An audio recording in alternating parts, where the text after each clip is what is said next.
It has been so long since you ran. I am working on you, baby. We're gonna go get their fitting.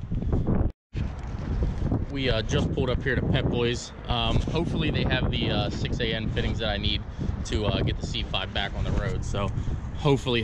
I know they have a bunch of fittings. Let's go in here and check. So I've been fighting a fitting issue. Now this is gonna be blue, but it's gonna be what we're gonna have to use. Luckily Pep Boys had it here. I was looking for the last 2 hours of where I'm gonna have to go to get this fitting, and a buddy of mine told me to check Pep Boys. So here we are. Hopefully this is the right piece to get the C5 back on the road. All right guys, so we have everything except I need to make a line. I need a fitting that goes from 6 a.m. down to whatever this is here, and then we can hook up the nitrous line, and we're good to go. I also have to cut this little piece back here for this fuel line to go into the back of the fuel rail, but we got the fuel line made from here out. I wish this was a black piece, but you know, there's nothing I can do about it. Pep Boys was the only place that had it, so we are actually going to run back to Pep Boys and get the fitting that we need to go from here, from this piece here to this piece here. So we're going to go get an adapter, and this thing should be ready to fire up today. So let's hope for the best. I still got a bunch of things to do. We are going to redo the wiring and everything like this, but for now, I just miss driving this car, guys. We got to get it back together, that's for sure. So I did make the fuel line the first time from here to here. That's actually that section you see sitting there, but I then realized that that wasn't going to be possible because of the nitrous. I need the nitrous fuel line in. So like I said, we're going to run and grab this this fitting here, and we're going to be ready to rock and roll. Now we are going to also make a bracket from here up to support both of these, this on this side and this one on this side. So we still got a bunch to do, guys, but I want to hear this thing fire up today, guys, and I know you guys miss hearing it. I definitely miss hearing it. So let's go get the last couple fittings we need, and let's get this thing fired up tonight. All right guys, so we ended up getting all the lines, the fittings, and everything that I need. So now we're going to go ahead and check. I'm going to turn the key just to the on position and see if I have any fuel leaks or anything like that. So let's go ahead in here and turn the key for the first time, and hope for the best. Hopefully we don't have any fuel leaks anywhere, and then we can turn the key and see if she fires. Well, now I do have 3 vacuum ports on the bottom of the intake that are, you know, just open right now. I wasn't sure if I was going to need them, so I just left them open, but I do have caps to cap them off then. So let's I'm gonna go ahead and roll the window down here a little bit, and we're gonna see if we can't get this thing to fire up today. Okay, now we'll go out here and just check for any leaks or anything like that, and see how we did so far.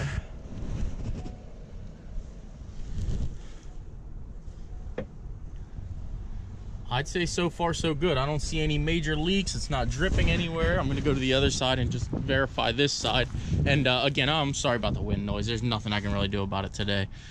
It's absolutely windy out. So, all right. I'm actually looking there. I don't see any leaks or anything like that.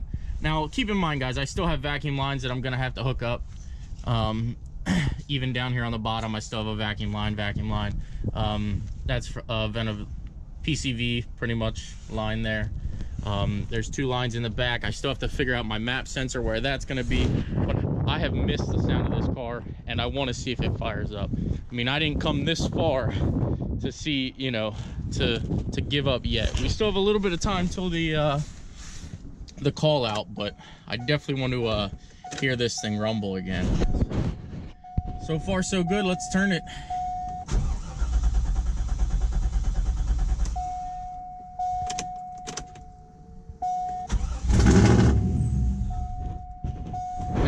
It did that, obviously, is because the mass airflow sensor's right here. So it did fire up.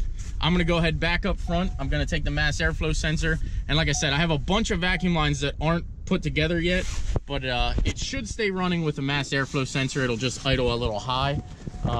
It might probably cut out because of the vacuum leaks, but let's get this put on. I don't see any vacuum leaks or anything.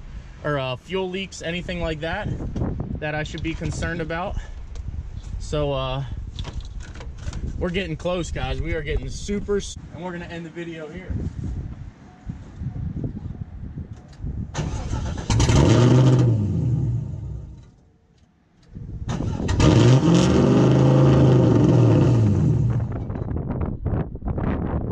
Guys, I am in complete and total disbelief about this entire situation right now. I literally watched an SUV make contact with a Dodge pickup truck, and the lady is just taking off. Like, she is not stopping whatsoever. I don't even know what to do. I called the police. I turned around to find them. Oh, there they are, actually. That's the license plate. I'm definitely gonna write this down here, guys. I seen it because she almost hit me running the red light. Yeah, well, she did damage to my truck. Yeah, I seen. I've got her plate. All right. And she keeps telling me that her daughter can't brake. But she keeps driving and sitting behind you. Yeah. All right, guys, so I got in contact with the guy. I'm gonna at least leave my information for him so that he maybe can get her information, or if he needs me or what. But this is definitely just crazy. I mean, you guys heard it there. She said she knows it happened, or she didn't happen. I don't know, but definitely gonna get this guy my information, to say the least. So at this point, it's a safety thing. I don't know how much further in the city you want to go. Yeah. But there's mine. Okay. I kind of videoed some of it, you know, but... Yeah, because, I mean, she tried to run, and I wasn't letting her get away. Definitely, So you actually saw her hit me. I saw her hit you, yeah. Her front bumper, I don't know how it did not come off the entire way. So while I'm here, guys, I actually did make a purchase today, a 2004 GMC Yukon, third row, leathered up, very, very nice car, 140 on the clock. I know a bunch of people actually asked me if I sold that GMC, or if it was that Sierra, if it was still for sale. Third row, leathered up. It's actually a really nice SUV, very little rust. But a bunch of people asked me if I still had that truck, and I actually did run it at the auction. I just needed to do a quick flip there, and I needed the truck, like everybody knows. So I am just actually waiting here for the police to show up. Like I said, I literally just watched a hit and run accident, so I figured I'd stop down here and at least give my information to the guy so that he knows, you know, hey, I was a witness to it, and if he needs a witness, I'm here for him. So we're just waiting for the police now. All right, guys, so we just got down here to the police station. We're gonna go ahead and fill out the information and things like that, as far as what happened and what I seen. So we'll go in here real quick and go from there. All right, guys, so we are actually here at Mars Towing. The insurance adjuster called me, and we sorted some things out.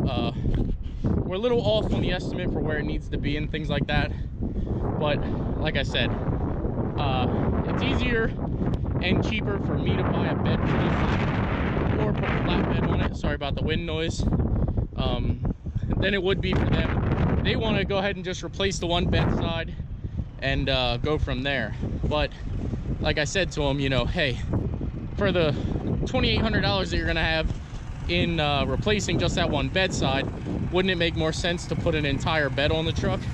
I'll pay the difference, yada yada yada.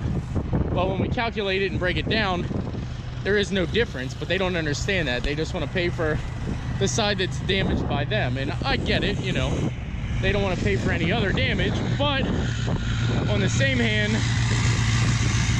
oh, that looks terrible. But on the same hand, it would make more sense to, you know, it would be a lot less labor. But no, they'd rather pay the 20 hours worth of labor. So what we're doing right now is we're actually gonna take the truck to my buddy's body shop, and he's gonna go ahead and do everything for me, and just make it one simple transition. So I will touch base with you guys here in a little bit, but we finally got the truck back. He thinks the tuner's still in it, but I took the tuner out of it. The tuner I took out, you remember? Oh shit, I forgot. Yeah.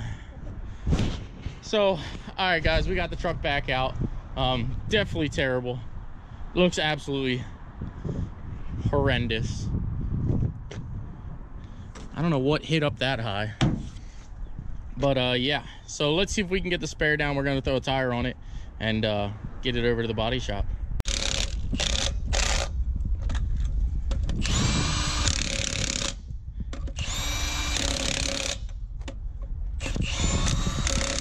One valve stem never hurt anybody. We had to cut the fucking cable. All for a valve. Is that a Daytona with it? Alright guys, so today is not going at all what how I thought it was, but it's part of my job, So we are actually back in the 6-liter. We are taking it back to the lot, and we're gonna let it sit there. Now, I had to foot the bill until the check comes in, which I don't understand, but they cut me a check for X amount of dollars to replace, the bedside bumper and tire. Actually, correction, they wanted to replace the valve stem only on that right rear wheel. So I don't really know. I don't know if I'm upset about the situation or what, because I actually did have this, like I said before in the video, I did have this worked into a trade deal that we were gonna do for me to get another truck.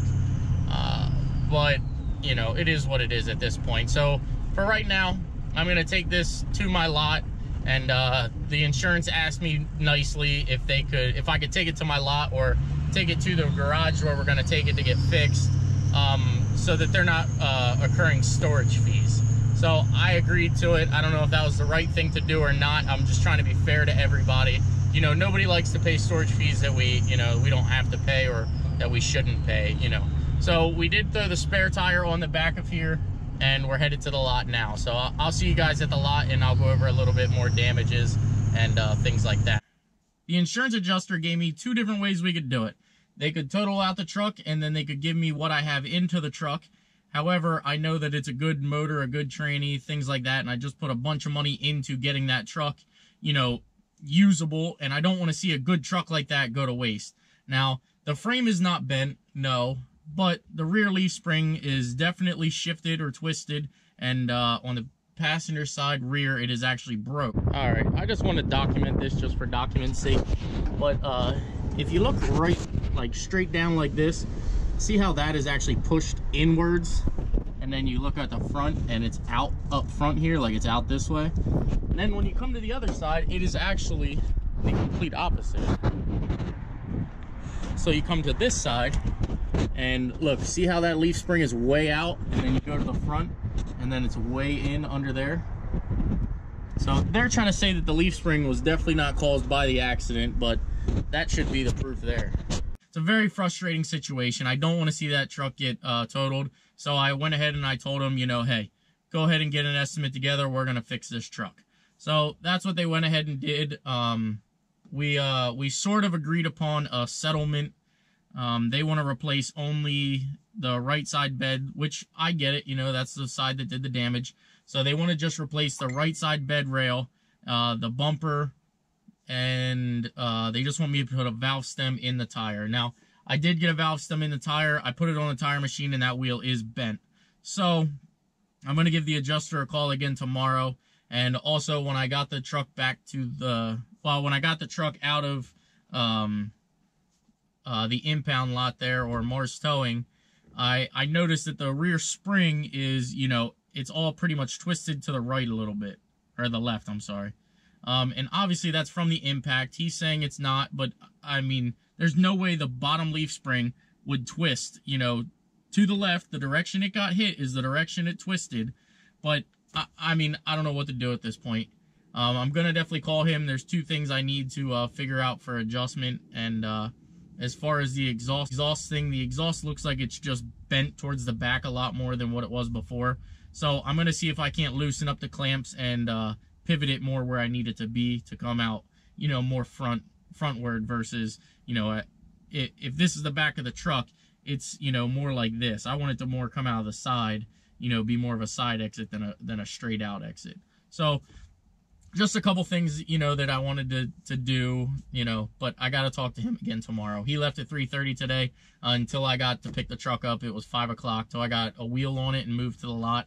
It was 6 o'clock, 6:30. So, you know, there's nothing I can do about it. You just got to roll with the punches. I'm not happy at all with the adjustment assessment, but, you know, what can I do? I'm not an insurance adjuster. I know what I can get parts for and things like that, but hey, he does it for a living, so if he can get the parts and get it done for that, then by all means, you know, let's get it done, let's get it taken care of. So I'm not 100% sure. I'm going to talk to him tomorrow, and then I'll have a 100% real answer for you guys tomorrow. So with the C5, I did get it to fire up yesterday. Hopefully I have enough vacuum lines here that I can make what I need to make and get everything going, because I have to locate the map sensor on the intake. There's not an actual port for it, and I have to run all the PVC lines for it. So we'll go ahead and get all that. Now I do want to put a catch can on the car. That's probably something I'll do at a later date. Not forced induction yet, so it's not something that, you know, you typically need for an all motor or, you know, nitrous application car. So again, guys, thank you very much for watching. I know it's not, you know, super exciting for you guys, but I definitely had an action-packed day, and there is definitely going to be C5 content coming. You know, I'm planning on getting the clutch in that car this week and getting it tuned here in the next few days or weeks and things like that, and we're going to have some fun in that car. So you know, at this point, I would like to race a few cars out there just to see what that car would do, you know, with a good clutch in it. I think we know which car in particular I'm talking about. And he also just got a new car, so I would love to take on that stallion too. So I hope you guys are ready. You know, we got big things planned for this summer. And thank you again for watching, guys. Take care, and I'll see you guys in the next video.